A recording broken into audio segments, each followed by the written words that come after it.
Greetings, everyone, and thanks so much for coming out to our annual Holiday Garden Festival. Before getting started with our program, I want to take just a moment and thank our supporters and sponsors. And in this spirit, we're delighted to recognize that Grand Gardens just celebrated its first anniversary. Yay!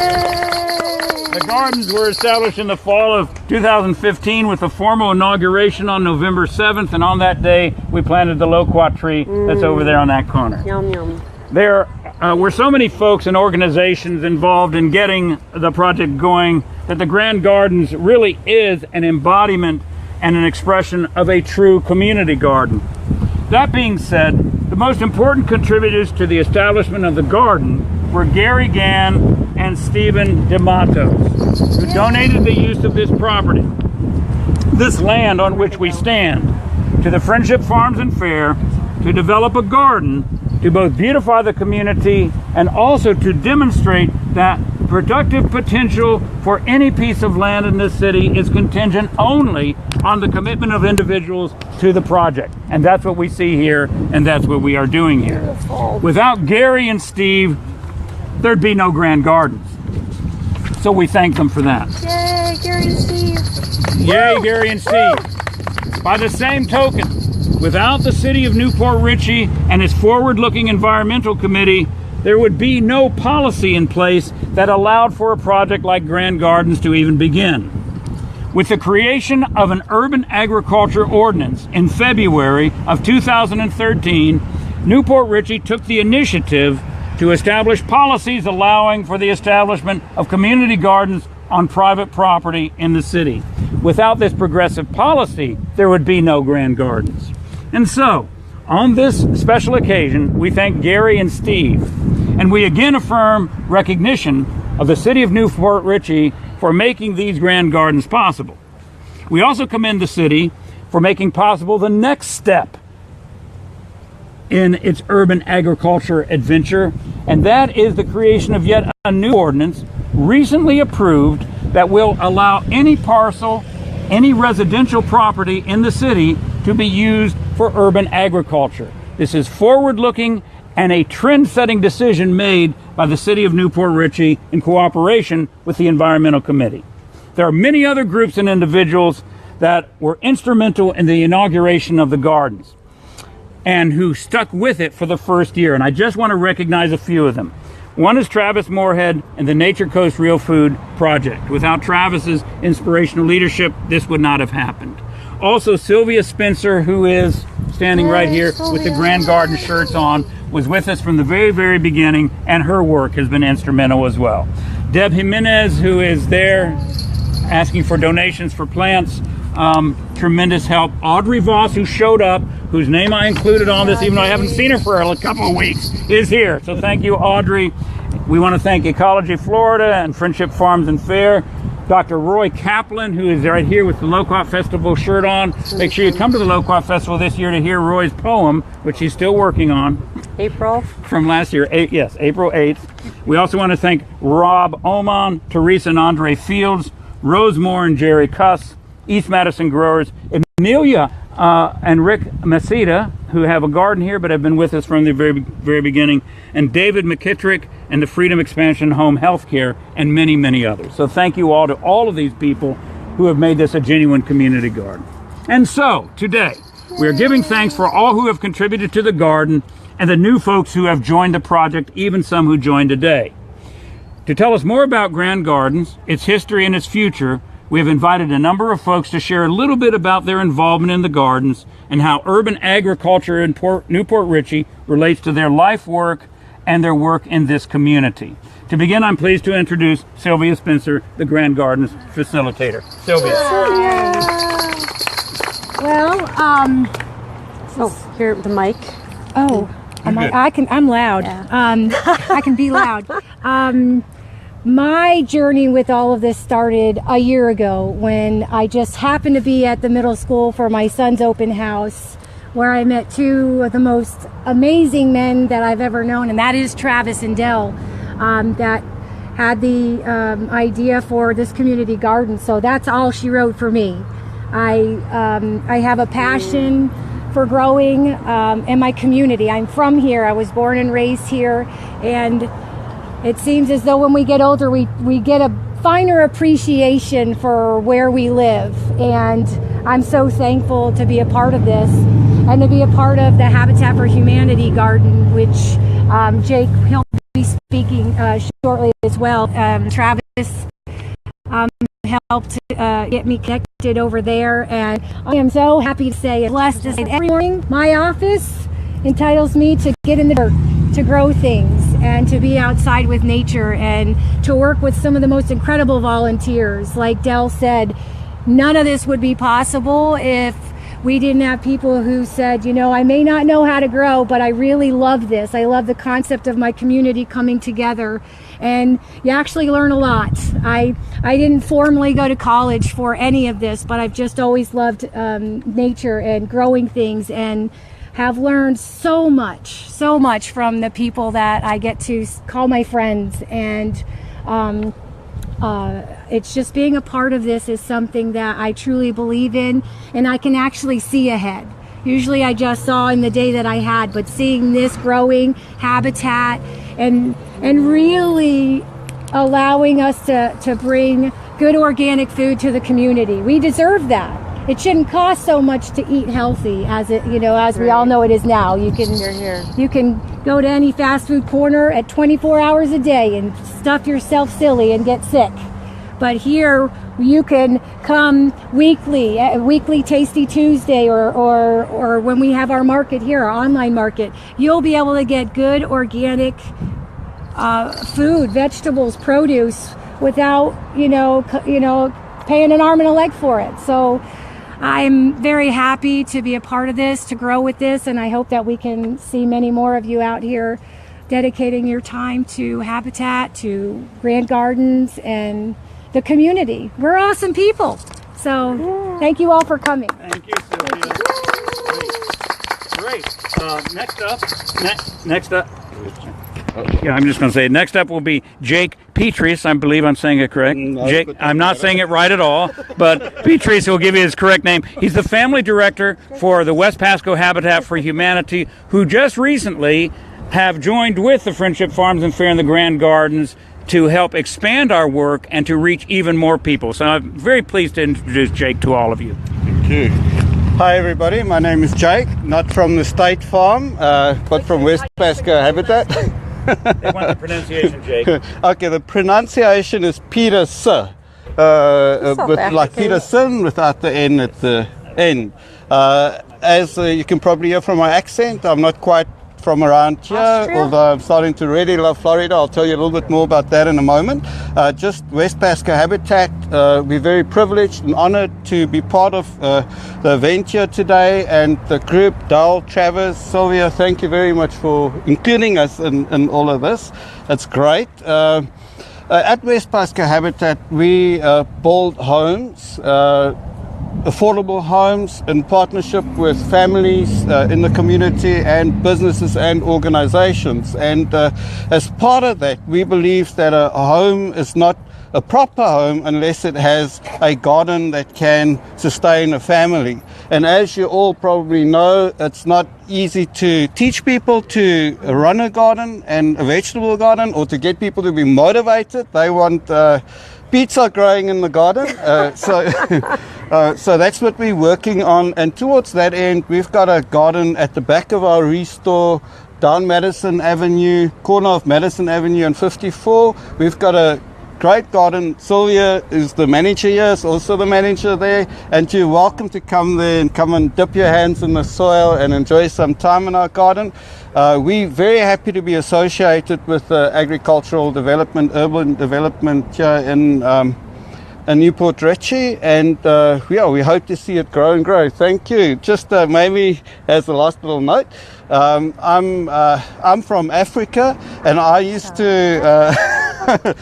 to think that Africa, South Africa, make it more specific, is the garden of the world, and there's no better vegetables than what you can get there. But I have to say to you that what I see around me here is fantastic, and the knowledge that is here is incredible. The knowledge that Dal has, the knowledge that Travis has, that really produces the kind of things that you see is just, it's invaluable. You can't pay money for it.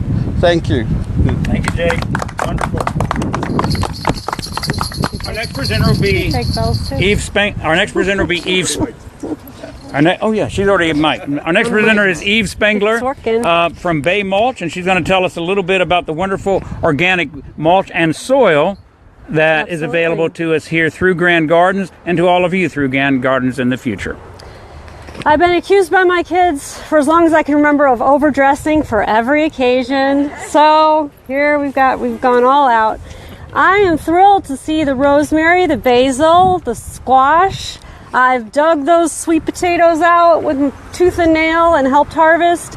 And I'm so happy that somehow through the grapevine of the Tampa Bay Network to End Hunger, I met Travis and Dell, and I learned about people's rights through the PASCO, Food Policy Advisory Committee.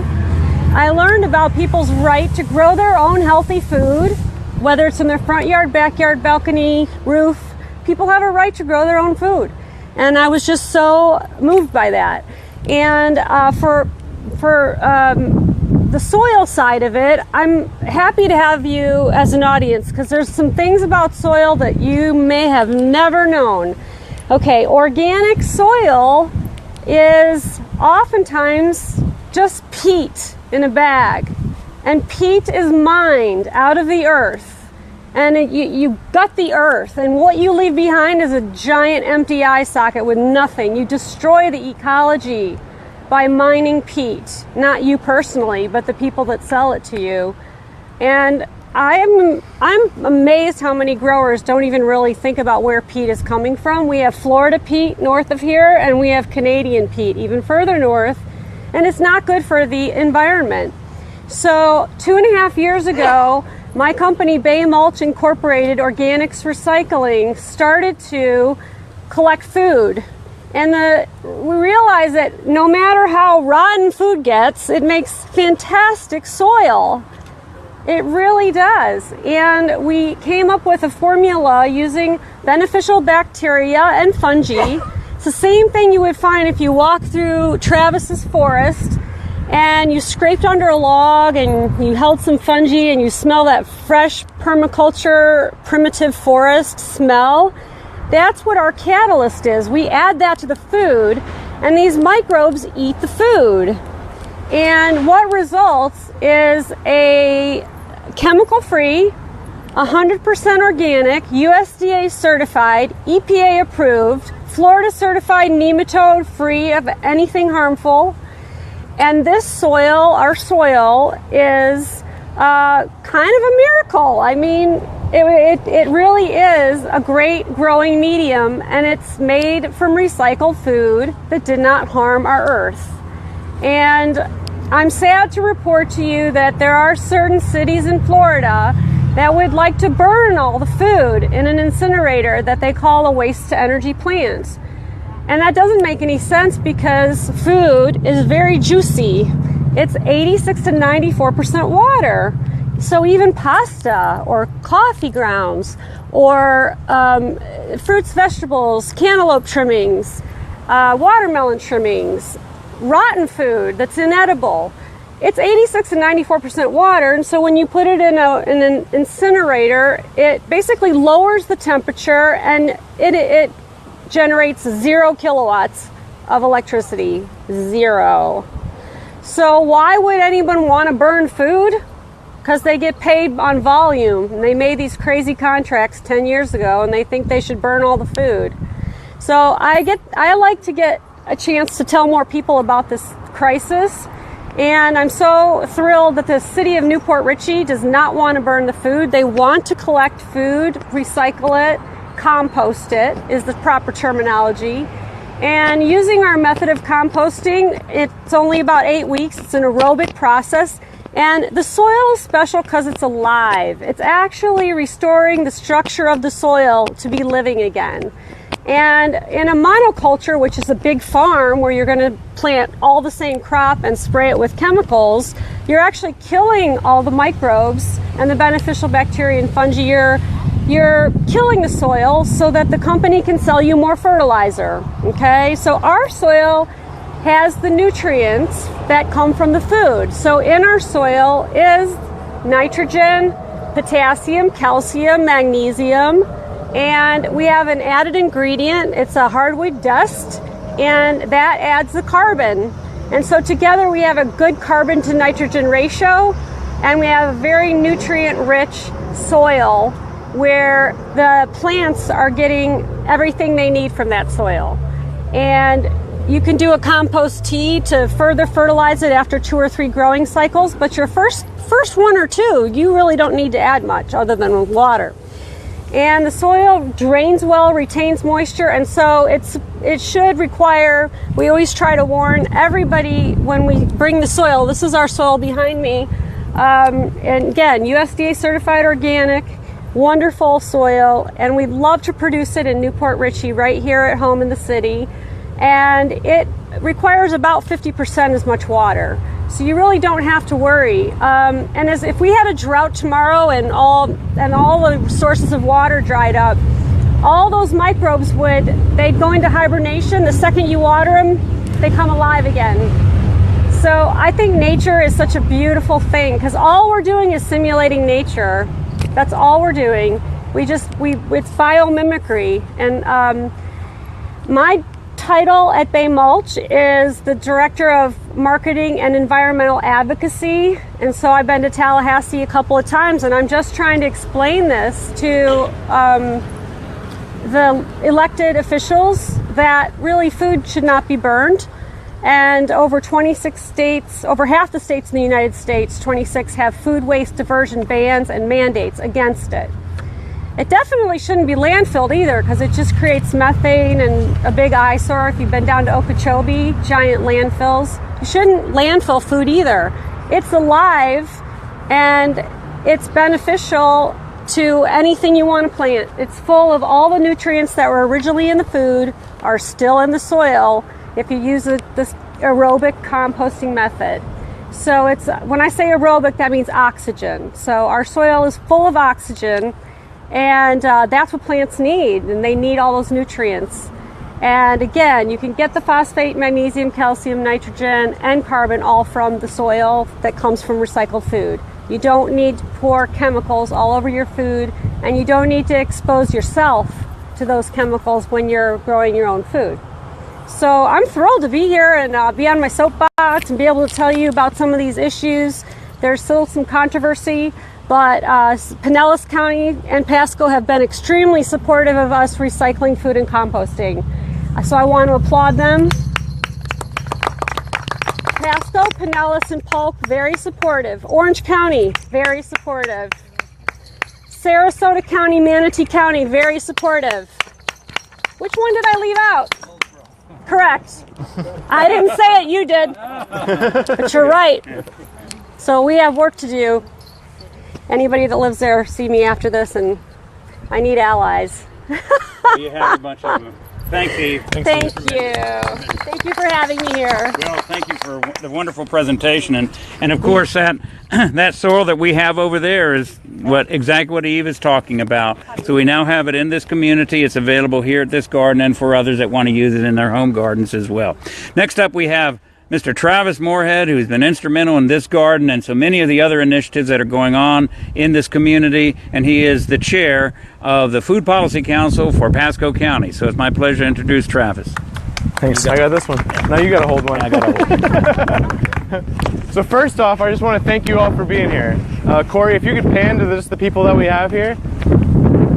You guys just being here makes this all possible. This is why we're here, to support the community.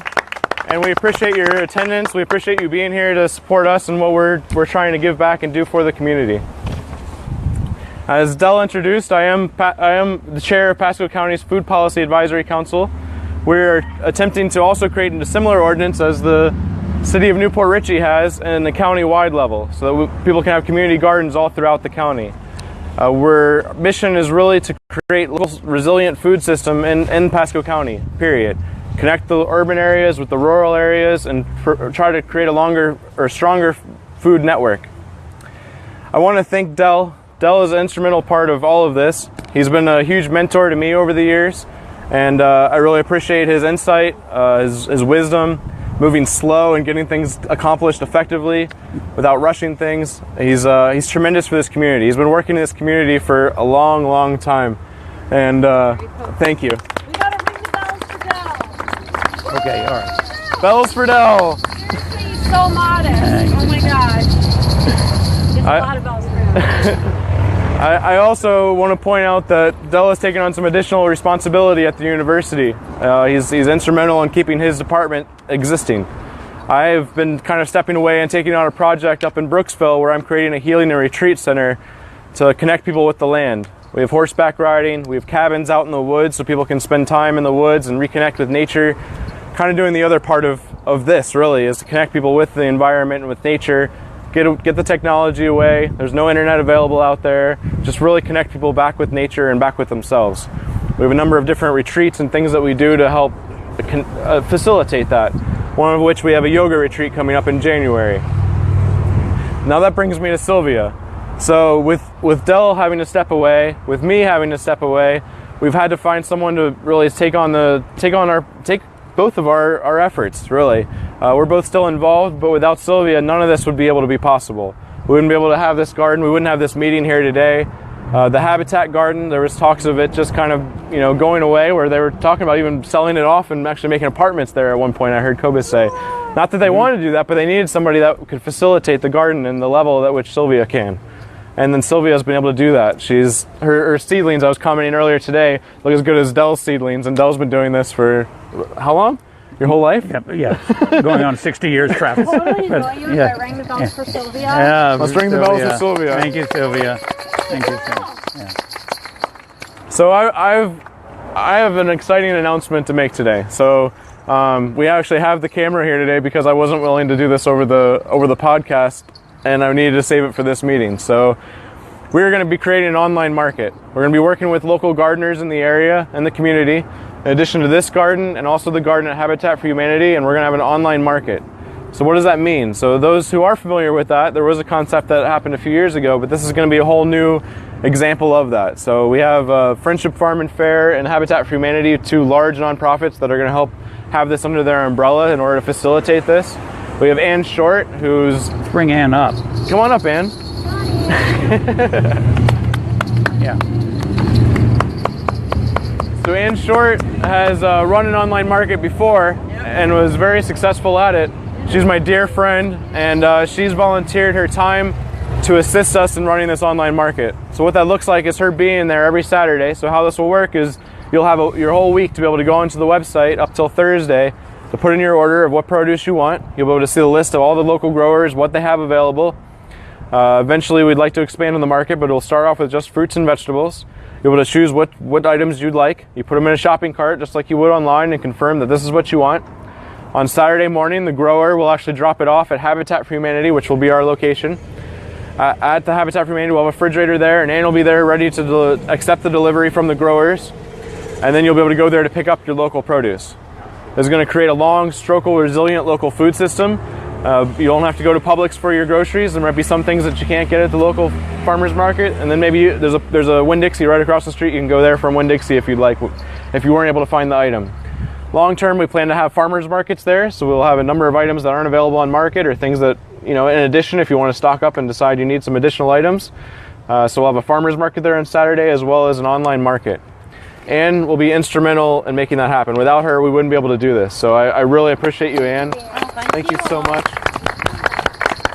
So she'll be behind the scenes working the computer, making sure everything works well. She's going to be there at the market. Not only will she be collecting the food from the growers, but she'll be dispersing them to all of you and many more. I'm sure we're going to get this in the newspaper and really build this thing up and have a strong foundation and slowly build this up and go forward.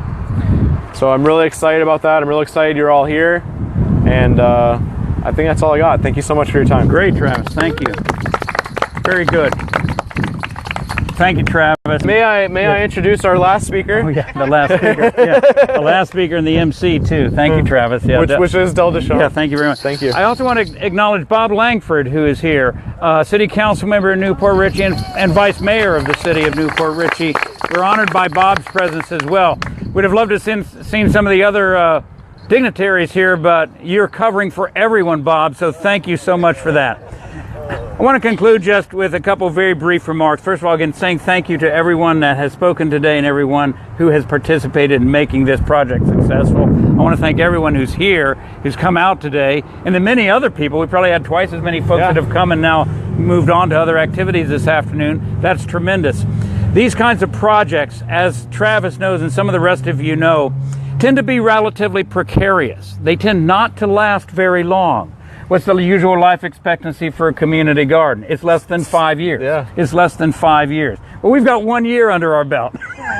We got 1 year and counting. All those volunteers who water and water. And we're thankful. We're thankful to everyone that's involved in it. And the advantage and kind of the vision that we have is what is starting today with our new online market. This is a tremendous innovation for this community. It truly will make a difference. But it's important to recognize that this is one step. It's another step that's built upon this garden, that's built upon the commitment that the city of New Port Richey has made, that's built upon the urban agriculture ordinance that exists within this city, that's built on a vision that we are all sharing together. So what I want to say kind of to wrap up is keep the vision alive. And when people talk about New Port Richey and talk about our community and talk it down, don't let them do that. Tell them that we have community gardens here like no one else has, that we have a community garden ordinance that nobody else has in this entire area, and that people have the power to grow on their own property. This is the place where it can begin. This is a place of change, and we are the vanguard of that change. You really are part of a wonderful work that's going on, and from the bottom of my heart, don't let anybody sell this place short. We are making a difference here, and all of you are making that difference too. Thanks for being here. Yeah. Okay. Prince Del is so modest, he won't say it, but we need to say that New Port Richey is the garden city of the region. I love that. The garden city of the region. Thank you, Eve. Okay, that concludes our formal presentation. Please take a look at the garden. There's still some seedlings left if you want. There's a sign-up sheet too, by the way, for various online publications, including the online market. So if you want to get a head start on the online market, sign up on the sheets that are over at the table. Come see me if you're interested in getting a plot. We do have plots available as well. We do have plots available too. Thank you. Thank you all. That was awesome. I sucked on it. I didn't put that in my hand. Thanks, guys.